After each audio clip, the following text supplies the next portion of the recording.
Hallelujah. सभी को जय मसीह की। आइए मेरे प्रियो, आज हम प्रभु यीशु को हमारे इस सुंदर दिन के लिए आइए हम धन्यवाद देंगे। आज हमें सुंदर और मौका दिया है। इस पूरी दिन भर में हमें जो भी कार्य किए उनमें उस प्रभु यीशु की आशीष कृपा से हम अच्छी खास करने पाए, इसलिए आइए हम धन्यवाद देते हैं। आइए हम आप लोग जानते ही हैं कि अब हमारे इस समय में उपवास उपवास उस हम ईस्टर की तैयारी कर रहे हैं। उस तैयारी हमें कैसे करना चाहिए, उपवास में किस तरह प्रार्थना करना चाहिए, आइए हम इस वीडियो के माध्यम से आइए हम आज मनन करेंगे। और मेरे प्रियो, इस चैनल को नहीं सब्सक्राइब किए हो तो सब्सक्राइब कीजिए, प्ले घंटी को दबाइए ताकि आने वाले वीडियो आप लोगों तक पहुंच सके और इस वीडियो के माध्यम से आप लोगों को प्रभु यीशु की आशीष कृपा मिलने पाए। तो आइए हम ध्यान भक्ति पूर्वक आइए हम देखेंगे कि उपवास के समय में हमें किस वचन के माध्यम से कैसे हमें उपवास करना चाहिए। तो हाँ, आइए हम देखते हैं। हमारे बातचीत करेंगे उपवास के दौरान में हम, ताकि हम कौन सी वचन को पढ़ना चाहिए और उपवास के दौरान हमें किस रीति से क्या प्रार्थना करना चाहिए, ताकि हमारी प्रार्थना सुनी जाएगी।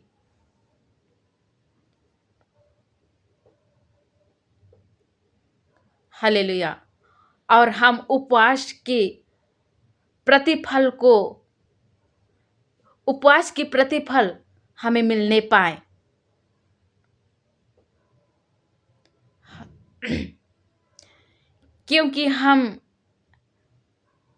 क्योंकि बहुत से ऐसे भाई बहन हैं, उपवास तो करते हैं,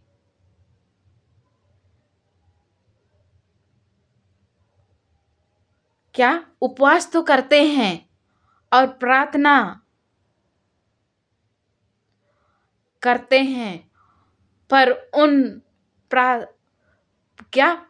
उपवास प्रार्थना तो करते हैं, पर कैसे करना चाहिए ये नहीं जानते हैं। किस वचन को लेके हम वचन पढ़ें तो इसलिए हमारे प्रार्थना नहीं सुनाई जाती है और हम हताश होकर प्रार्थना को क्या करते हैं, प्रार्थना करना को बंद कर देते हैं। तो प्रभु यीशु मसीह को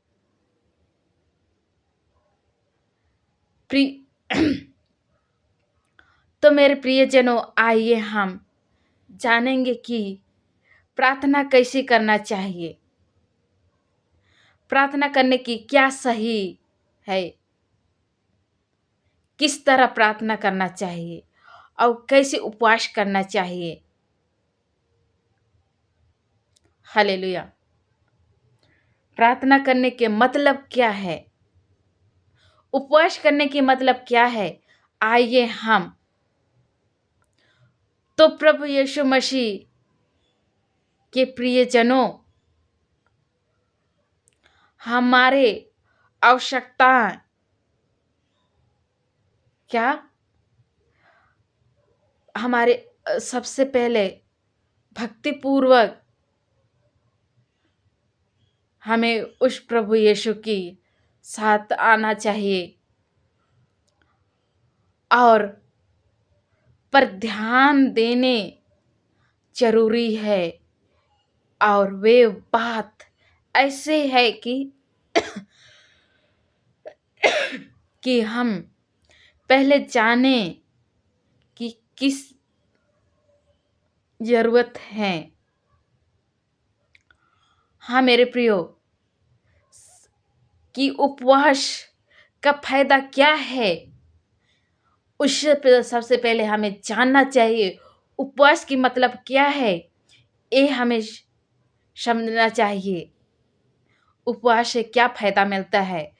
तो प्रभु यीशु मसीह, हाँ मेरे प्रियो, प्रभु यीशु मसीह हमें आपसे बातें करना चाहता है, हम लोगों से बातें करना चाहता है। उपवास में प्रार्थना करना आत्मिक विकास और क्या है, आत्मिक विकास प्रभु यीशु के साथ एक महत्वपूर्ण के साथ प्रभु यीशु से हमें उस प्रभु यीशु के माध्यम से बाइबल वचन हमें उपवास करने की सही तरीका क्या करती है। उपवास करने की सही तरीका हमारे बाइबल वचन में मिलता है और हम उसके उदाहरण के बारे में हम सीखते हैं और उपवास करते हैं कि उपवास के दौरान प्रार्थना के केंद्र प्रभु यीशु की क्या करना चाहिए, आराधना करना चाहिए,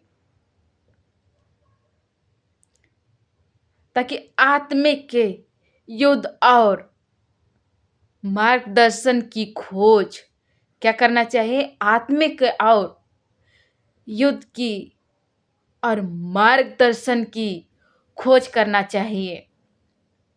और चंगाई हो तो प्रभु यीशु मसीह की है प्रियजनों, आइए हम उपवास में प्रार्थना करने का कुछ सही तरीका जानने और हमें उस उपवास में सही तरीका से हम प्रार्थना के साथ वचन के साथ हम उस उपवास में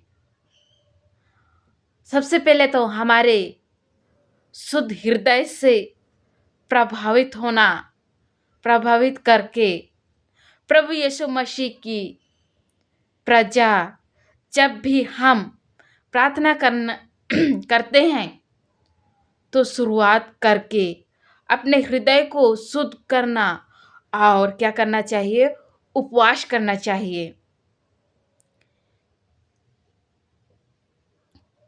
ताकि केवल एक धार्मिक व्यक्ति का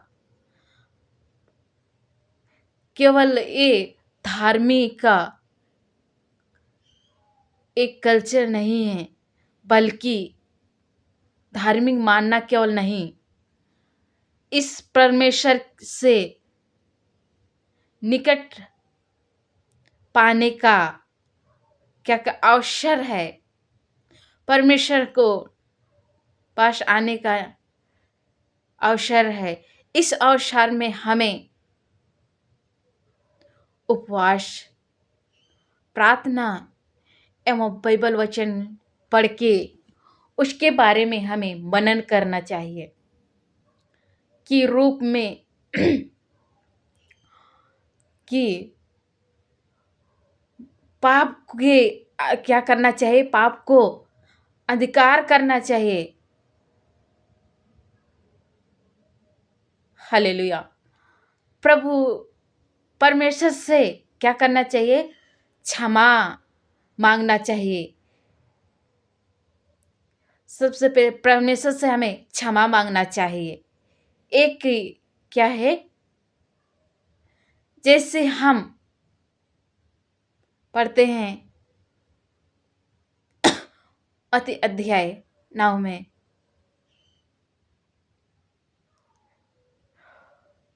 प्रभु यीशु कहता है, पश्चाताप करो, स्वर्ग का राज्य निकट आ गया है। अपनी गलतियों को परमेश्वर के सामने रखें। हम अपनी गलतियों को परमेश्वर के सामने रखें। अपने हृदय को क्या करना चाहिए? शुद्ध करना चाहिए। और दूसरे की धन पर केंद्र क्या करना चाहिए?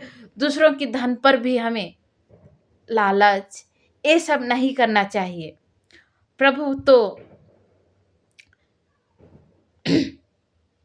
प्रभु यीशु के प्रियजनों, हम आपकी बात, प्रभु यीशु, हाँ मेरे प्रियजनों, आप लोगों से बातें करना चाहता है।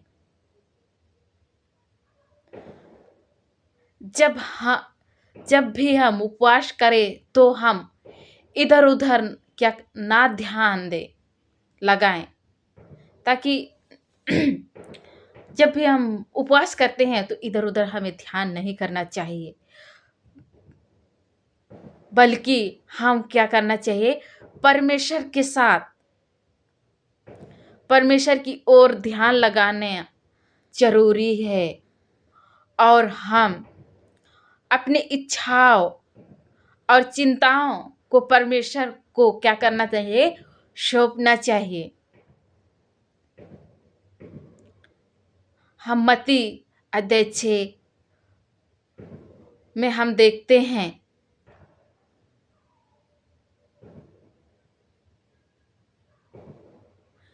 मत्ती अध्याय 6 वचन संख्या 18 में हम पढ़ते हैं,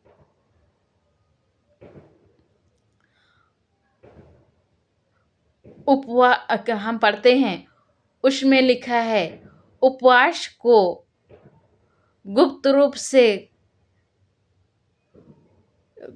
से की शिक्षा दी गई है, जिसे हम देखें। उपवास करने के विषय में मनन क्या करें? मन करें। केवल हमारे उपवास किसी रीति से होना चाहिए। उसके विषय में बताई गई है, आप पढ़ सकते। हाँ मेरे प्रियो, हम देखते हैं मत्ती अध्याय 6 में हम पढ़ते हैं, उसमें प्रभु यीशु यही कहता है, ताकि पवित्र बाइबल को क्या पढ़ना, वचन पढ़ना और मनन करना। जब हम उपवास करते हैं तो जब उपवास के दौरान हमें वचन पढ़ना है, और उस वचन के माध्यम से हमें क्या करना चाहिए? मनन करना चाहिए। केवल हमें पढ़ना केवल नहीं है, उस वचन के माध्यम से हमें मनन भी करना चाहिए। बाइबल वचन हमें मनन करने के लिए सिखाती है। जो पढ़ उसको पकड़कर छोड़ देना नहीं, बल्कि उसमें